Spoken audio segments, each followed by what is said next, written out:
this computer. Amazing, amazing. So welcome, Rasheada. I'm so happy to have you here. Thank you, Marianne. I'm so happy to be here. Yeah, it's so exciting. We haven't talked in a while. I think I actually saw you before the pandemic. That's like a month before the pandemic started. Yeah. I saw you. We had the best conversation. In Iona when I went to go visit the college. Yeah. And then the world just completely changed. Yeah, so. Let's start there. Just like tell us a little bit about who you are, what you do, how you started, what you're doing, and how are you where you are now? Yes. Okay. So my name is Dr. Rasheada L. Weaver, and I'm an assistant professor of entrepreneurship and innovation at Iona College in New Rochelle, New York. And I'm also the founder of a company called Weaver Social Enterprise Directory, which is a national tracking system for social enterprises, which are organizations that use revenue generating strategies to combat social problems. But when I give that definition, I love to just give an example because nobody knows what that means. Do it. So an example of a social enterprise that everyone knows in America, at least, is Newman's Own. So Newman's Own is a for-profit business. They sell like salad dressing, mints, pasta sauce, all these different things. And all of their profits go to charities, various charities for different causes, nutritional based charities, hunger, poverty, lots of different kinds of charities. But that's what social enterprises do. They're organizations that are intentionally designed, or at least intentionally transformed if they were already started, if they started with a different mission. But the main goal that they have is to combat social problems. It can be hunger, it could be poverty, it could be inequality, it could be climate change, it could be women's empowerment, educational attainment. There's even a social enterprise that I found in my research that does digital detoxing, that they take you away into the woods and get you away from man-made products for a whole week, and no screens, no laptops, no access to just technology, and it's just to reduce your anxiety. It's a retreat from the world. So social enterprises, wherever there's a social issue, there may be a social enterprise trying to solve it. That's amazing. And this makes me think about just the role. What role would I play in a social enterprise, right? Because I'm your regular citizen, everyday person, going to work, having daily routines. I probably have a family, full-time jobs. But how do I know? How do I know I'm entering a space where social enterprise is the lens? Like we are moving with a social lens. So if we can talk a little bit about that, especially through the context of COVID-19, like what does social enterprise have to do with COVID? Yeah, really, really great questions. So I'll tackle the first one. So how do you as a citizen, like even understand what a social enterprise is, know how to find them? So that's why I created the directory. Yeah. So the directory maps 1,200 social enterprises across the United States. And it maps their location, but also what different issues they target. And so, the different issues they target, what's their legal structure, because they can be for-profit businesses or nonprofit organizations. We now even have social enterprise laws called benefit corporation, that, for example, the low profit limited liability company.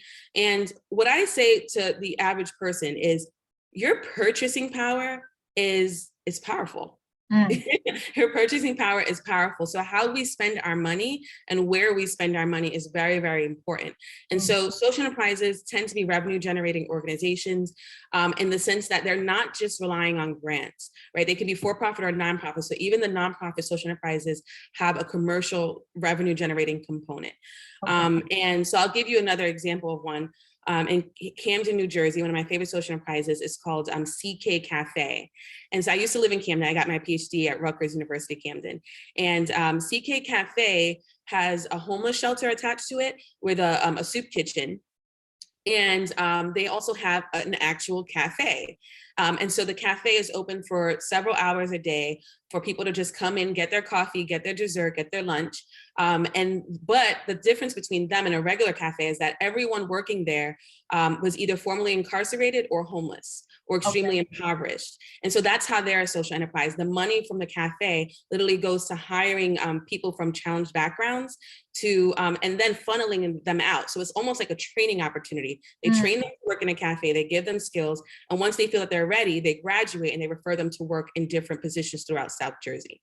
And so it's not just a one-time, it's literally a transitional employment in that sense. That's amazing. And did this stay open during COVID? Like, did this stay open Yeah. for? They had to change, so they started doing catering. Yeah, they had to change their model. They started doing catering. They also work with Rutgers University in the city of Camden to do like hosting catering events and sometimes hosting events in their space. And so that's why I said they're open, the cafe is open for several hours, because there's certain hours where the city of Camden, the government officials will come there and they'll use it as an event space and things like that. That's amazing. And how did you see, I guess, this practice or this example consider gaps in the community? Yeah.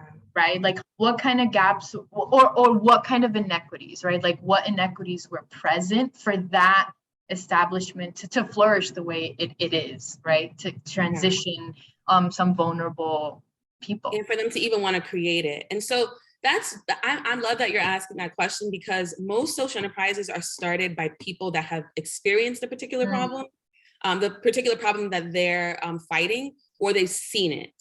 And so Camden is one of the poorest cities in the country. And because there's so much hunger and there's so much poverty, so many people have, become imprisoned and they're coming back out into the world and they have no job. So what are they going to do if they have no job, no food to eat? It's almost inevitable that they're going to do the wrong thing in order just to survive. And so what their organizations like that'll do is say, well, you know what, we can actually avoid all that by just giving them a new chance at life, by giving them a chance to build their economic self-sufficiency, giving them training, giving them skills, giving them professional development, and things like that. I do also want to just touch back on the citizen thing piece, because when it comes to your purchasing power, you can shop at a social enterprise, you can donate to a social enterprise, you can volunteer at a social enterprise, you can work for a social enterprise.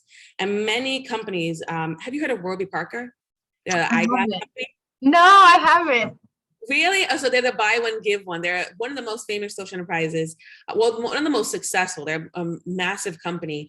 And they have the buy one, give one model where for every pair of eyeglasses you buy, they donate eyeglasses to a person in need. Now, this is important. So I had no idea, because I have 20/20 vision. So and I have 20/20 vision. So I never thought, and this goes to privilege, right? I never just thought about how that really impacts somebody when they just need glasses, but if they couldn't afford them. And so what they do is they give people glasses for free in developing countries, because if you can't see, you can't work. It limits your working opportunities. It limits your ability to engage with your family. And so it seems like a simple thing that they're doing, like, oh, I'm just giving glasses away. But no, it really changes the course of someone's life when they can actually see and they can go out and work to provide for their family. And so these are the powerful things that social enterprises do. But Warby Parker in particular, what they have found is that their bottom line, their economic bottom line has increased because of the people working for them. They're so embedded in the mission. They're so committed to the mission of Warby Parker and helping those other people get glasses.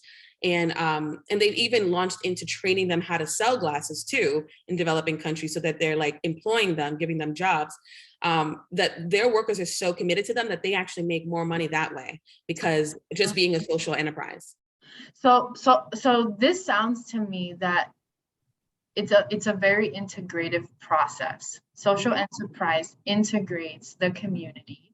Yes. To live within society together and to build skills together, to transition or transfer or build together. And I'm really attracted to that idea, especially during the pandemic, when everything shut down, right? And we started moving towards a society where isolation was the norm now, right? So now we have these hashtags like back to normal.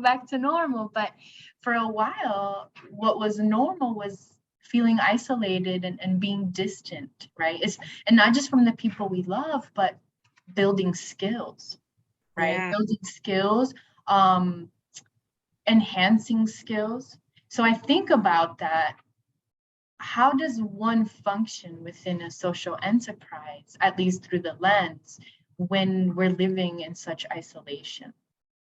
Yeah, absolutely. So this pandemic was hard I'm not even going to say was hard, it has been hard because it's not over for Thank many. you. Yes. Yeah, and so what we see is the social enterprises that had more resources, more networks. So if you had an emergency fund or a crisis management team or plan, you were going to do better. If you had if you're the leader of your organization or people within your organization had strong networks, you were going to do better because you were able to adapt, you were able to pivot, you were able to call upon people to help you. Many social enterprises just didn't have the capabilities to keep their doors open. Nobody expected this to happen. Nobody expected, to have to literally shut their business and not have to have contact with other people. And they're oftentimes based, like they're small businesses oftentimes that are based in the communities. They're often run by 5 or less people, especially when they're just starting out. And so, but they have a reciprocal relationship with the community, and that's super important. So the community could be a place or it could be an issue. So it could be, okay, the community is people that, or organizations that are committed to fighting poverty, or it could be like literally, I'll give you an example of a social enterprise that shut down during the pandemic, but has since this year just been able to open up. They're called King's Kitchen. It's I've been there. It's a beautiful restaurant in Charlotte, North Carolina. That I went to right before the pandemic, and they shut down for over a year when the pandemic started, because it's a fine dining Southern gourmet food restaurant. However, they shut down for a couple hours every day for what do you call it? Prayer. I think I'm going to mess with the exact term, but prayer service. So it's basically like a church service at night, like at 7 p.m. So, but anyone off the street can come to this church service. So it's because of things like that church service, because they're a nonprofit fine dining place, which you usually don't find, it's usually a for-profit, they were able to overcome the issue because of their relationship with their community, because of the place they have in their community, their presence. Everyone knows that when they shut down, that's less people that have an access to a church. That's less people that have access to a meal. That's less people that have access to employment that really need it because they hire people from vulnerable communities. And so what happened with them is they just received a flood of donations towards the end of 2021, the beginning of 2022, and now they were able to reopen. And the owner said he knew his community would support him because they give back to that community. So that's the definition of a reciprocal relationship, right? We're not just in the community, but we're helping the community and we're involved and we're growing with the community. Very, very important. So I love this because this year, what I've been doing for a few years now throughout the pandemic, what I've been involved in is information sharing, right? Yes. Looking at misinformation and how it's impacting, especially vulnerable communities just across the nation, right? Not just in New York City, but for instance, I was in Utah for a while, and considering the differences there. But when I think about the role of social enterprise and its capabilities, I like that word. I consider capacity building in terms of information, right? And then I think about social capital, and then vulnerable communities that either have or are lacking or are trying to build social capital so we can have access to moving forward or solutions, right? Especially during COVID. And one example I want to bring up is, for instance, vaccine hesitancy or apathy, right? The information around scientific research and what is accurate, what we're listening on the media, what we're listening to conversations with our neighbors or at church, right? The information that we're receiving. And I feel that social enterprise spaces can provide a location, a place, and intention to address that misinformation in our community, right? And so I read your paper, and I'm just going to read this really quickly. Given the differences between these two kinds of crises, right, no singular social enterprise intervention could address both. Many social enterprises are created and operated by individual social entrepreneurs or a small team.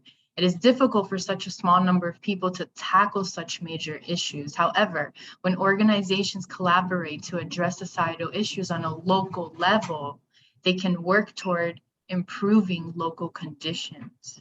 I think about the Bronx. I think about Brooklyn. I think about, right? Yeah, home, NYC. Like, I think about all of these communities that throughout the pandemic and continue, right? Like, Kings County has one of the highest infection rates in New York City while we're still lifting mandates, right? But we still have zip codes that have very high infection rates, almost 2 times in Kings County, right? And there's still a low vaccination rate there. That's scary. Yeah. It's very scary, right? And I start to think about what can social enterprise put in place, right? Or collaborate at a multidimensional level that can address some of these issues before we start even thinking about trusting what the government is doing, right? Because this is something that our community talks about a lot. It's like, well, I don't trust the government. I don't trust science. I don't trust doctors, and there's a lot of, determinants that could affect that. But thinking about the Latino and the Black community, the Native community, the Asian, South Asian community, and just communities who struggle to reach that front line of information that is accurate. How can social enterprise look at that? How can it support that? Yeah, I'm gonna answer this question in multiple ways because I'm a social scientist, but I'm also a Black woman. Yeah. Right. And I'm also from the Bronx. I grew up, I'm the first generation American. My family's Jamaican and Cuban. First person in my family to graduate high school. And so I understand the role from the perspective of the scientist. And then I also understand the perspective of a poor person of color that has been historically abused, through science. And so I see both perspectives. And so I will tell you, like, as a scholar, I wanted to just see it. I wanted to see the first vaccine roll out before I got the vaccine. I wanted to see what the effects were going to be on people before I decided to trust it, because I just know how science works. You have to test, take chances, and you do have to test it. And that you want to see over time what happens. So I didn't rush to get the vaccine. I wasn't in a rush at all. Yeah. Definitely after about maybe like a couple million people vaccinated, I was like, okay, I'll give this a shot. I'll give this a shot. I'll do this. Because I also realized, I'm like, realistically, are they going to take us all out, like all people? Yeah. And so I decided to eventually get the vaccine. I'm happy I got it because for the first 2 years of the pandemic, I did not get COVID. But I ended up getting it this past January, and I do believe that the vaccine lessened the symptoms. Like, I had bad symptoms of fatigue, but I do feel like it would have been much worse had I not had the vaccine. Because I see my uncle, who unfortunately in March 2020, right when the pandemic really hit the United States, he ended up getting COVID, and he's still in the hospital. He has long COVID now. And so he has not left the hospital since March 2020. And it's 2 years later, and that's been devastating. So I when I saw that happen to him, I also had to say, well, I can't really afford for that. I have 2 kids. I have students. I have 100 students a year. Like, I have a big purpose and a mission to improve this world. And I cannot really take the chance of getting that sick. I just can't take that chance. And so I decided to take the chance of taking the vaccine and just praying that it will work. And this is interfaith, disaster services. And so, but at the same time, when you look at studies like the Tuskegee experiment, that, and also there's just so many, there's a book called Medical Apartheid. And the whole book, I couldn't get through the whole book because I cried so much. Just looking at the horrible things that scientists and medical professionals have done to the African American community throughout history, just experimenting on their bodies to test vaccines, to test diseases, to see what would happen if the disease ran the course in their bodies. And so I completely understand the hesitation. I do say, like, at this point, 2 years later into the pandemic, with so many people getting, the vaccine now, I do think that people should open their eyes and maybe take a different perspective. I also believe in the power of food, though, and I think food and sunlight and exercise. And if you follow me on Instagram, I'm always like posting my like meditation. holistic wellness is very, very important and to our health. Yeah, I hope I answered the question. So I love that you brought that up, because some of the information throughout the year, while vaccination rates were trying to increase, right, to stay safe and keep our community safe, I did notice that there was a lot of messages around take this herb or have this tea and it'll cure COVID. Or you have to get to the root causes of COVID. So take this tea to address the problem. Right? Tea is not going to handle that. I know. And and I think about this because at least in the Latino, Latinx community, Hispanic community, depending how the community identifies, or the census identifies us,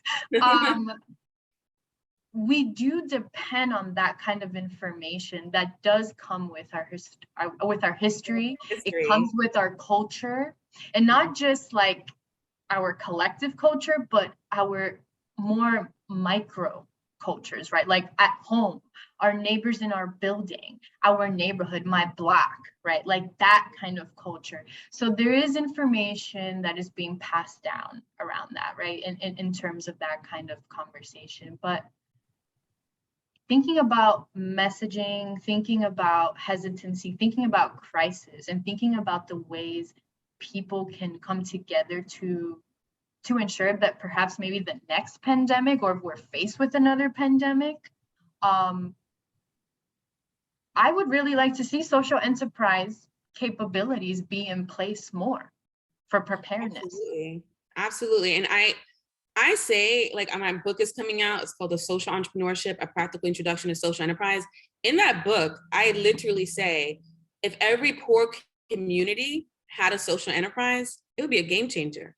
Because the whole point of a social enterprise is to combat social problems. So all you'd have to do is figure out what particular problems that community is facing and constantly adapt to addressing them. At the local level, right? At the local level.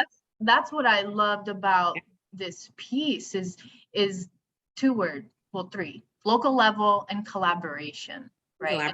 And here at Nidus, there's a lot of collaboration with other agencies, especially under specific grants. People are reaching out to one another. Social capital or networks, expand every day.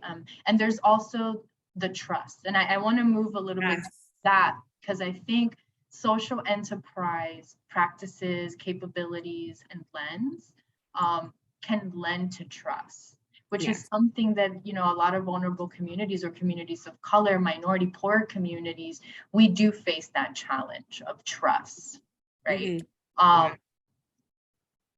So thinking about trust, like what does it have to do with people in social enterprise? How does that look like in that process? Absolutely. So there is one of the interesting things. So the paper that you're referring to, Winter Always Comes, Social Enterprise in the Times of Crisis, that is one of the only papers in the entire field. Now the field has hundreds of thousands of papers. And this is one of the only papers to even discuss race and racism. And which is disappointing, but it presents an opportunity for growth, right? So, and we're here. Every weakness, every challenge presents an opportunity. But there's a wonderful scholar in Toronto, Canada, named Caroline Hussein, and she has done research on social enterprises run by Asian and Black communities in Canada that are focused on building solidarity and trust among one another and helping one another as groups, as minority groups to thrive despite any kind of external racial challenges. And so when you talk about communities like in the Bronx and Latino communities and trust, I'd say what I would like to see is more Latinos building social enterprises and creating, and also not just building them, but collaborating with people that have the knowledge, collaborating with Latin scientists, for example, and sharing that knowledge, because maybe sometimes the information needs to come from someone they trust and can see themselves in. And also recognizing that trust takes time to build. So even if you build a social enterprise, you have to show people that you're doing good work, and they have to see that time and time again.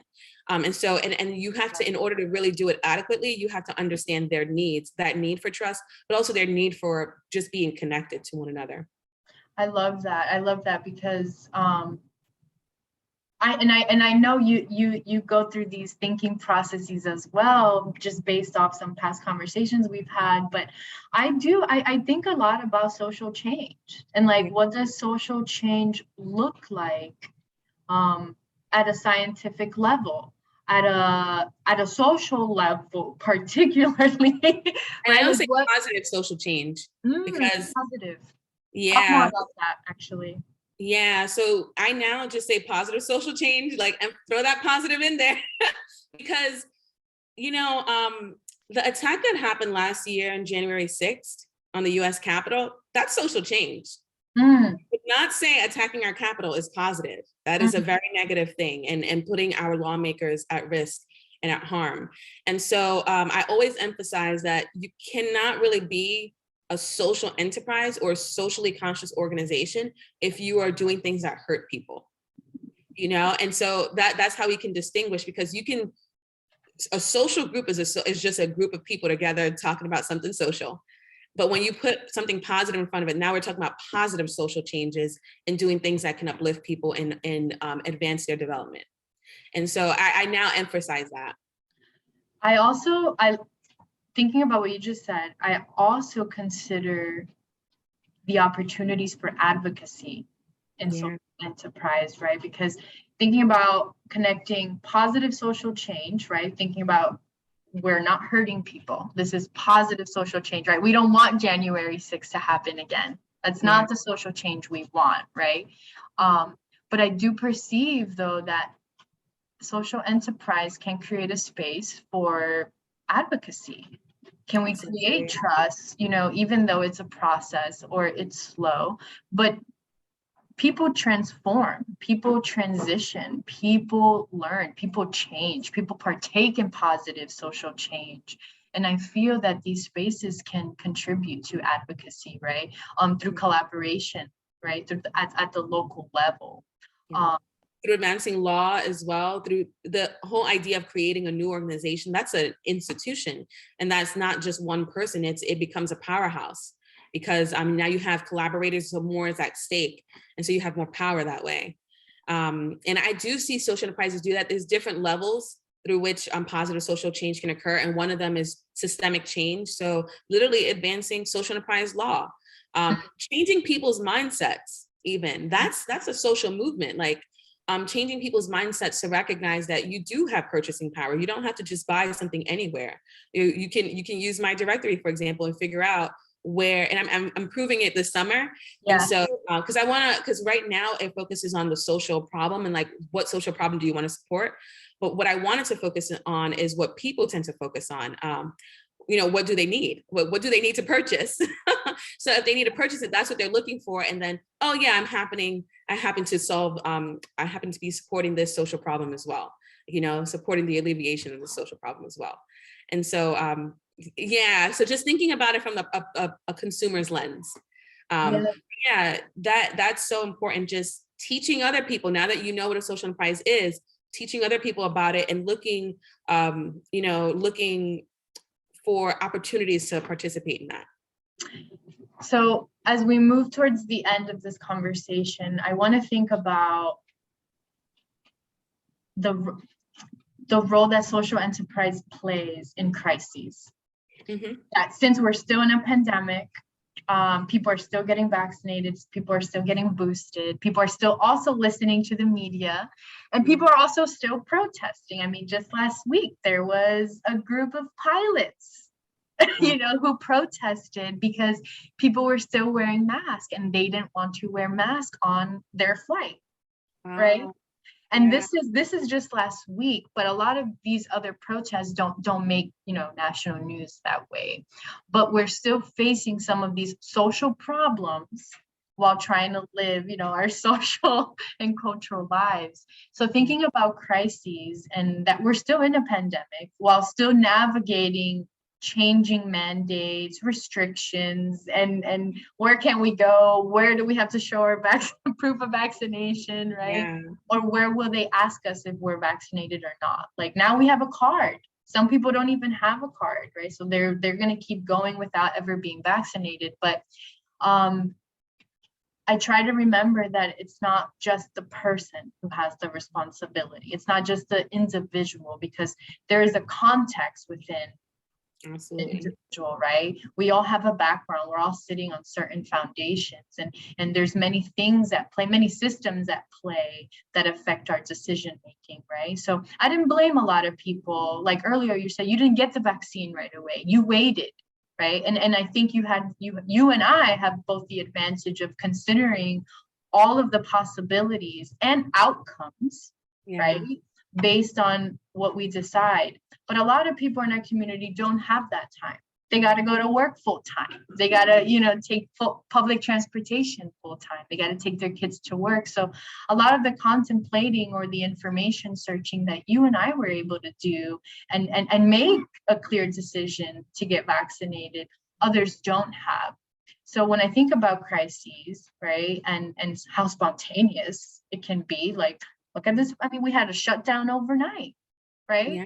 Although some of us might have anticipated it before. I'm like, oh, we're going to probably see a shutdown soon. I did. I actually canceled class early. I felt it.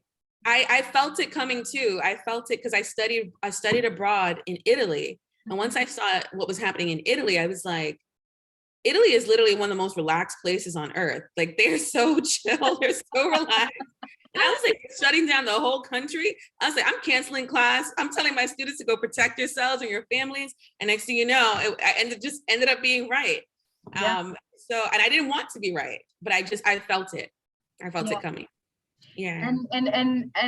And other conversations that I've had with other people, they've said the same thing. But we've had that advantage and that privilege to learn and learn how to read this information and make decisions based off it. Not just listen to Dr. Fauci, but understand how we're listening to Dr. Fauci and its impact on our personal lives, right? Because we affect the collective, like we affect our community. So thinking about crises and thinking about your paper and all of the great points that you made in this article, and thinking about the people you're surrounded now and who you impact, which I assume is your family, your children, and your students mainly on a daily basis. How should we start thinking about crises? Ooh, I two important points. Please don't let me forget either one. Yeah. The first thing I want to talk about is preparing for crises. And the second thing I want to talk about is privilege and how that plays a role in how affected you are by a crisis. All right, so the first one is preparation. One of the things I've learned from this pandemic, but also just being a millennial, going through and just seeing, just being an observant millennial and just seeing what's been happening in the world, in the literature, like time and time again, we see the crisis reoccur. And that's the main takeaway from my paper. What I want everyone to know is that crisis will always come back. Winter is always going to come. I use winter as a synonym or like a metaphor for crisis. And it's always going to come. One day you're going to have a lot of money. One day you're not. One day it's sunny outside. One day it's not. It's cold and you need a coat. And this doesn't, we have to prepare. We have to reconsider our values and what we're valuing on a day-to-day basis and what our decisions are on a day-to-day basis so that we can prepare, not just for the good times, not for times of prosperity and hope for that, but we have to prepare for the inevitable challenges that are going to come throughout life, because life is beautiful, but it can also be hard at times. And the less privileged you are, the harder it's going to be for you. And so my main message to everyone, I drill this in my students' head this semester: be prepared. If you get $100, put 20 away, because guess what? You're going to need it. You're literally going to need it every time. It's like a 20% rule. I tell all my students now, it's not about, because here's the thing: if you're not prepared, if you have a savings account, an emergency fund, for example, and you get into a car accident, then you can go into the emergency fund and pay to repair your car. If you don't have that, it now becomes a disaster. right? So having to go into your emergency fund is annoying. Maybe your emergency fund is far, like mine. I have to literally go to the bank because it's for emergencies. It's not for shopping. Yeah. So I literally have to go to another bank and like do all these different things just to access it on purpose, because I want it to only be used for emergencies. So that would be annoying for me to have to do, but I can do it. It's not a disaster in my life. If I don't have those funds though, it is a disaster. It is a crisis. I might not be able to get to work. I might not be able to pick my kids up from school. I might not be able to, pay for gas. These gas prices are insane, and so you just don't know what's going to happen. Many people just got laid off, but they weren't prepared for that. Unemployment might help you, but it might take weeks or even months for it to kick in. And so my main message from that article is winter is always going to come.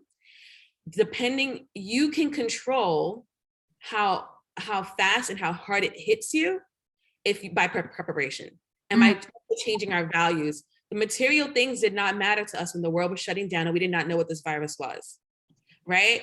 So all that mattered to us was our health, being safe, and being able to distance. And so reprioritizing our value systems. We live in a consumerist society in America, but putting something away, not for consumerism, but for safety, for health and well-being, and for the future. Very, very important. I love it. And I'm going to just add 2 pieces to this because I think you said it clearly. I think we're also not just consumers of products, but we're consumers of information. And preparation is also connected to that. Information that we're consuming now during a pandemic, during the actual reality of this pandemic, right? Whether it's about vaccines, whether it's about trust, or whether it's about a new policy in place, right?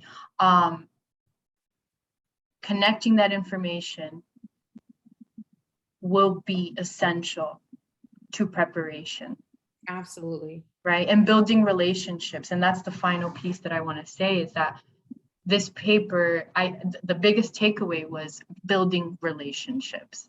Yes. And I think that is so valuable about social enterprise practices and businesses. That it does center building relationship to thrive. Absolutely. We don't live in the world alone, and we shouldn't have to operate alone. It really shouldn't be that way. And I hope another takeaway for everyone from this pandemic is realizing who is there for you when you need help, and also what does your network look like? Because when the world was shutting down, who can you call for different kinds of help, right? Who can help you with your car if it breaks down? Who can help you with your children if you can't go to work because you're all isolated? Like, who can you partner with? Like, what kind of different systems can you create? Because me and my cousin, we just started taking care of each other's kids. 1 weekend over here, 1 weekend over there, so we could get breaks as moms because we were working from home and teaching our kids at the same time. And so because the world was isolated, so we basically quarantined with both of our families to make that work. So, being innovative in that way, just so like we don't get stressed out. Well, I got a dog. That's so funny. So the relationships with my dog. Yeah. And that gives me hope. That gives me hope leaving this conversation, knowing that there's people, and not just people, but there's women and women of color coming together, right? Building relationships that essentially lead us to preparation. Yeah. You're preparing together.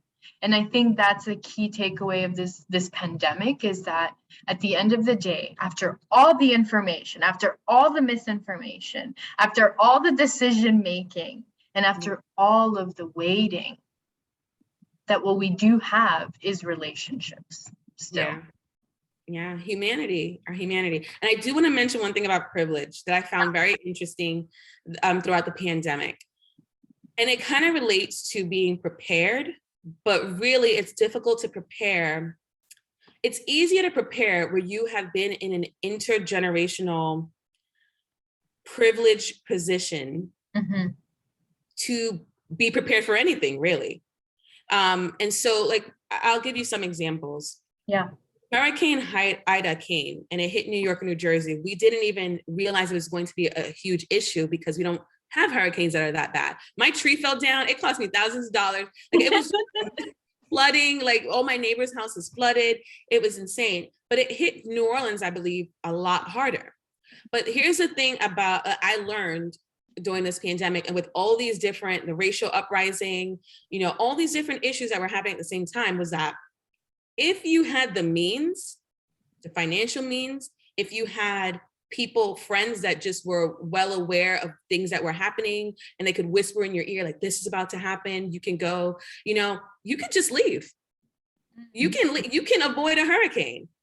If you know it's coming, you can literally, if you have the financial means, you can run away.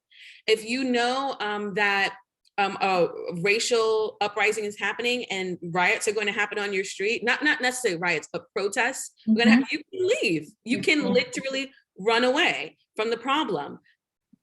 Underprivileged people, vulnerable people, disadvantaged people don't have that privilege.